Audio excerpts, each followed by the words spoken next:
Título de la prédica para el día de hoy. ¿Dónde están los que te acusan? Así me dijo Dios que había que llamar a esta prédica en el día de hoy. Porque normalmente a esta prédica la llaman la mujer adulta. Y eso suena como condenatorio, ¿no? ¿Acaso no había un hombre adúltero también? ¿Acaso no eran dos? Porque el título coge y pone solo a una, la mujer adúltera, y acaso el hombre dónde estaba. Y parece que se tratara de eso, de una mujer y que era adúltera, que se estaba metiendo con un hombre casado y todo arroja sobre él. Y Dios me dijo, no, el título debe ser, ¿dónde están los que te acusan? Porque es más, esto es la conciencia, es más bien a los fariseos. Esto va más orientado es a los que Jesús hizo que tiraran la piedra, que escarbaran allá en su conciencia, a ver si es que verdad estaban libres de pecado. Y si lo estaban, porque la única persona que estaba libre de pecado entre todo ese montón de gente protagonista de este pasaje bíblico, el único que estaba libre es Jesús, el único que podía juzgarla y el único que podía condenarla era él. Y él termina diciendo, ¿hay alguien que te condene? Pues yo tampoco. Y si él, que era el único que podía hacerlo, le dijo que él tampoco la iba a condenar, ¿como con qué criterio alguien se levanta a condenar? Si él, siendo el único que podía hacerlo, no lo hizo. Entonces el Señor habla profundamente y dice, de eso se trata, no de la mujer adúltera, sino de los que condenan y que juzgan así, a priori, que no tienen un corazón como él, lleno de misericordia y de perdón, que restauró a esta mujer, que la levantó. Dice uno, y Señor, esto es muy profundo. Esto va mucho más allá que simplemente el caso de una mujer adulta. Va más allá a los que tendemos a ser así como los fariseos, que dicen ser conocedores de la palabra de Dios, pero juzgan y condenan. Y él dice no. Y a cada uno de estos les tocó irse uno por uno. Y así nos habla, para que nosotros tengamos una conciencia que sea justa. Por eso está hablando de este tema. ¿Sabía usted que en muchos copias que hacían al comienzo de los siglos allá en la iglesia, en muchos escritos este pasaje lo quitaron allá a comienzos de los siglos, siglos 1 y 2, llegando al 3 también? Ah, muchas copias que se encontraron de los manuscritos quitaban este pasaje porque pensaban que incitaban era al adulterio, que incitaban era eso y que Dios perdonaba todo, entonces que tranquilo, bien puede hacerlo. Y lo llegaron a quitar porque decían, no, eso no puede ser de Dios, eso no puede ser de su Hijo Jesús, como que incita a estas cosas. Y lo cierto es que esto es característico de Jesús. Está demostrado que Él vino a eso, no a condenar, Él vino a salvar lo que estaba perdido, porque su papá, papito Dios, de tal manera amó al mundo que lo envió a Él a eso, no a condenar al mundo, sino a salvarlo. Y eso es lo que Él estaba haciendo. Y este es un pasaje que demuestra esa inmensa misericordia, ese inmenso amor de Dios que espera que tú y yo también lo hagamos. Por eso tiene que ver mucho con el Espíritu Santo, porque dice que el Espíritu Santo a través de la palabra nos redarguye, es decir, nos confronta y penetra hasta allá lo más profundo de los huesos, nos taladra desde la cabeza. ¿Para qué? Para que uno diga, empiezo por mí. ¿Será que yo soy así como estos fariseos? Juzgón hacia la primera, llenos de religiosidad, que dice conocer la Biblia, pero que no la aplica. Y lo pone y lo reta a uno y lo desafía. Y entonces, ¿qué pasó? Versículo 1 del capítulo 8. Jesús regresó al monte de los olivos. ¿Regresó de dónde? Acuérdense que él había estado enseñando en el templo, que los fariseos se pusieron bravos por su enseñanza, que había hecho milagros.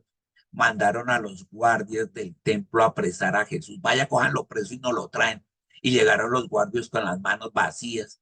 Y le preguntaron, ¿y dónde está Jesús? Y dijeron, no fuimos capaces de apresarlo, porque ese hombre habla con tanta sabiduría que no merece que lo tomemos preso. Y se pusieron bravos. ¿Cómo así? Ustedes también se dejaron convencer de ese tal Jesús. ¿Pero qué les pasa? Y Nicodemo, que había estado con él una noche con Jesús, dijo, ¿acaso la ley de nosotros no dice que no podemos juzgar a nadie sin antes oírlo? Y esa fue la prédica anterior. ¿Podemos juzgar a alguien sin antes oírlo? No lo hemos escuchado. Y se pasaron la faja a la ley. Y dijeron, ¿qué?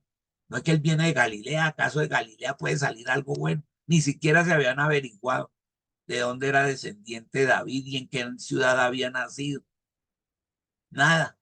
Iban juzgando así a la ligera.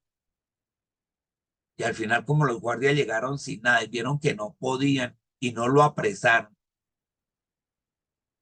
cada quien se fue para su casa. Y entonces dice, ahora sí, después de esto que acabo de resumir, Jesús regresó al monte de los olivos. A él le gustaba allá donde lo cogieron preso. Después de la última cena, él fue al monte de los olivos con sus discípulos y allá lo apresaron. Allá lo vendió también Judas. Pero es que en ese monte a él también le gustaba ir a orar a solas y también le gustaba ir a enseñarle a sus discípulos.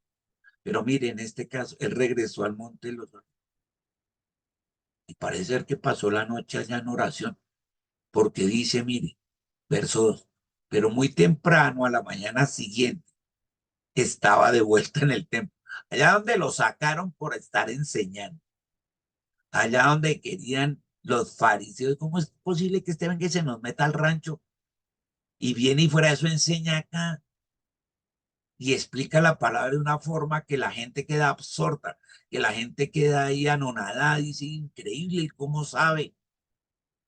Y otra vez a la mañana siguiente estaba de vuelta en el templo. Hermoso Jesús. Él no le huye a los problemas. Él va y los enfrenta y se les mete al mismo rancho, mire. Y pronto se juntó una multitud y él se sentó, como era su costumbre enseñar. Él rara vez se paraba. Vimos hace poco que él se levantó y gritó acerca del Espíritu Santo. Bueno, aquí llegó y volví sentadito. Dijo, vamos a hacer como lo hago siempre. O normalmente mi costumbre de enseñar sentado. Mire, se juntó una multitud y él se sentó ¿a qué? A enseñarles. Porque a él le gustaba enseñar, le gustaba ¿qué? Sanar, le gustaba perdonar. Eso.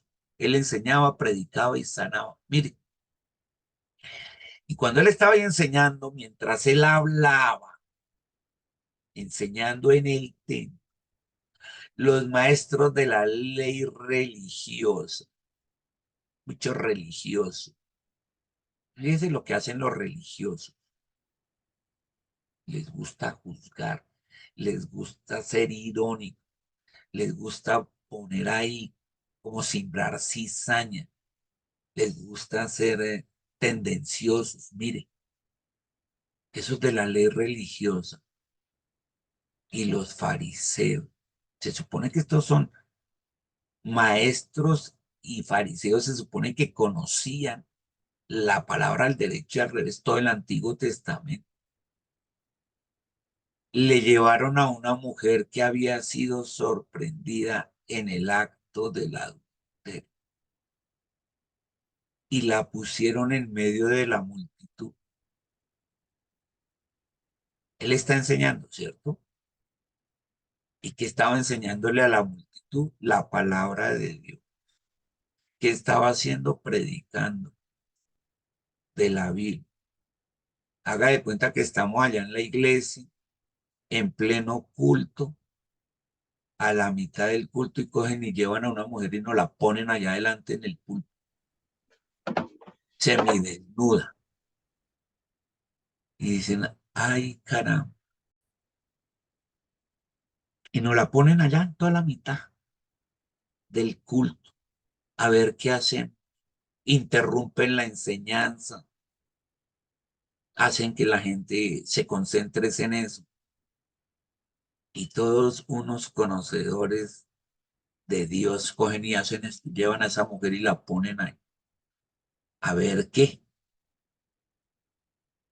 Y le dicen, irónicamente, porque estos no consideraban a Jesús, eso que le van a decir, le dicen irónicamente, maestro, ahí, de una forma así tendenciosa, maestro, le dijeron a Jesús, paja, porque ellos no lo consideraban, estos religiosos fariseos no consideraban a Jesús un maestro, todo lo contrario, le tenían rabia, lo estaban buscando apresar para matarlo.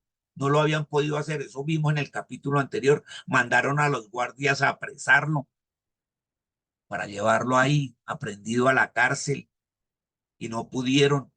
Entonces dijeron, venga, vámonos por otro lado, hay que buscarle el quiebre a este loco. Vamos a traer una mujer adúltera porque sabemos que la ley dice allá en Deuteronomio 22, dice que a los que sean sorprendidos en el acto mismo del adulterio, los dos deben morir apedreados. Y aquí no trajeron ni siquiera a los dos, trajeron solo a ella. Y querían, fuera de ser irónicos, a ver qué hace este, porque la ley dice que hay que apedrear. Y si dice que la apedreen y haga como dice la ley, entonces ¿dónde queda su misericordia y su amor? Entonces lo pusieron a escoger entre la misericordia y la justicia, porque por cualquier lado se revienta. Donde tenga misericordia, lleno de amor, entonces incumple la ley. Y si la ley es de Dios, entonces la está contradiciendo. Dijeron, al fin, no tiene escapatoria. No puede hacerlo por el lado de la misericordia, pero tampoco puede hacerlo por el lado de la injusticia, porque violaría la ley. Así que le tocó. ¿Qué va a responder este que habla de tanto del amor y del perdón? Lo fregamos, al fin lo corchamos.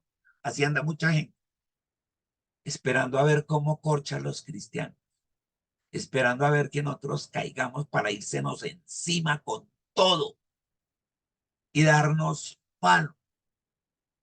Así andan muchos, ahí con los ojos expectantes, esperando a ver cuándo la embarramos. Dieron al fin y le dijeron, esta mujer fue sorprendida en el acto del adulterio. Sí, ellos eran fariseos y eran maestros de la ley. Ellos podían juzgar y sabían que podían hacerlo. ¿Por qué no juzgaron eso? ¿Por qué la llevaron a Jesús? Sabiendo que ellos podían juzgarla y podían aplicar la ley de Moisés. Dijeron, y ahora si no, es por embarrarlo y fuera eso delante de todo el mundo, delante allá, no solo de sus discípulos, sino para hacerlo quedar delante de la multitud de la gente. Lo vamos a embarrar, lo vamos a hacer quedar mal. Y le recordaron lo que Jesús ya sabía. La ley, dice versículo 5, de Moisés manda apedrearla. ¿Tú qué dices? Irónico, ¿no? Así es así son los religiosos. Ay, a ver, usted, ¿y ahora qué va a hacer este cristianito? ¿Qué hace? Porque manda apedrear. Y aquí explica, verso 6, ¿qué era lo que querían? Lo que ellos querían era y pretendían era, intentaban tenderle una trampa para que dijera algo que pudieran usar en su contra. Lo pusieron a escoger lo que decíamos entre la misericordia y la justicia de la ley. Pero Jesús se inclinó y escribió con el dedo en el polvo. Y aquí es cuando tú entiendes por qué Dios hay veces con nosotros guarda silencio. No dice nada. Aquí hizo Jesús lo mismo. Él se inclinó y se quedó callado. Vean, cualquiera pensaría, ay, lo corcharon. Mire, se acurrucó a escribir ahí en el polvo del suelo. No, se quedó sin palabras, pues. No tenía nada que decir. No, déjeme decirle que no. Él se inclinó y se quedó callado un espacio de tiempo esperando que tengan la conciencia para arrepentirse de lo que están haciéndole a esta mujer. Eso era lo que él estaba haciendo, dándole la oportunidad de arrepentirse. Y decir, mire, mire cómo la ponen en el escarnio público, cómo se atreven a hacer eso, cómo se atreven a traerla al templo, cómo se atreven de profanar la casa de Dios, cómo se atreven de venir a enseñarle esto a la multitud de la gente. ¿Qué les pasa? Revisen su conciencia. Eso era lo que él estaba tratando de hacer. No, todo el mundo piensa, no, lo corcharon a Jesús. No, no, no lo corchó. Le dio fue espacio de tiempo para arrepentirse a estos fariseos, maestros religiosos. Pero no, mire, como él no respondía, ellos seguían, verso 7, exigiéndole una respuesta. A ver, pero diga qué hay que hacer. Pensaban, lo corchamos. Hasta que él se incorporó nuevamente. Volvió, se levantó. Mire cómo dice, muy bien, muy bien. El que nunca haya pecado, que tire la primera piedra. O sea, les está dando a entender. Les di tiempo para que se arrepintieran y lo pensaran y lo meditaran bien. Pero parece que no, que su conciencia no les habló y siguen exigiéndome una respuesta. Ustedes de misericordia y de amor no tienen es nada. Mire, el que nunca haya pecado, que tire la primera piedra. Y allá sí los tocó en lo más profundo. Ah, sí, porque ustedes no han cometido ningún pecado, ni uno solo. No le han faltado a la ley en ninguno de sus 613 mandatos, ninguno, pues. Y luego vuelve y se inclina, vuelve y se acorruca y siguió escribiendo en el polvo. Vuelve y les da la oportunidad de que revisen su conciencia. En este caso, al escuchar esas palabras de que el que esté libre de pecado, que no haya faltado a ninguna cosa, porque el único, entre todo ese montón de gente que había ahí, el único que no había cometido pecado era Jesús. Todos los demás, incluyendo la adúltera, la multitud, los fariseos, todos habían pecado, menos Jesús. El único que podía juzgarla era él. Según eso mismo, el que esté libre de pecado. Y él era el único que estaba libre de pecado. Era el único que podía hacerlo. Y él no lo hace. Ponga la atención. Entonces, al oír eso, los acusadores, su conciencia, ¿quién redargulló? ¿Quién puso todo esto en Jesús, el Espíritu Santo? Porque a eso vino. Por eso el Espíritu Santo te está hablando a ti también allá y a mí. ¿A dónde? A la conciencia. Y nos está dando tiempo que reflexionemos. Entonces los acusadores se fueron retirando uno tras otro, empezando por los de más edad. O sea, los más viejitos eran como que los más pecados tenían y dijeron, uy, como que les recorrió su vida en un momentito. Y empezaron los más viejitos a salirse hasta que quedaron solos Jesús y la mujer en medio de la multitud. Estos querían venir a hacerlo quedar en medio de la multitud a la cual Jesús les estaba enseñando. ¿Y qué enseñanza la que les dejó? O sea, fueron por lana y salieron trasquilados, porque esto les sirvió para mostrar a un Jesús de una manera práctica y les mostró de una manera práctica lo que él estaba enseñando en el templo. Entonces Jesús se incorporó otra vez, de nuevo, y le dijo a la mujer, y de aquí salió el título de la prédica. ¿Dónde están los que te acusaban? Ni uno de ellos te condenó. Y mire, ni uno, Señor, le contestó y le dije, Jesús, pues yo tampoco, siendo el único que podía hacer, yo tampoco te condeno, Jesús. Vete y no peques más. Y ahí está ese amor y esa misericordia de Dios. Y esperamos, al igual que a nosotros, que Dios nos bendijo con esta enseñanza. Gracias, Rey Eterno, en el nombre de tu Hijo Jesús. Muy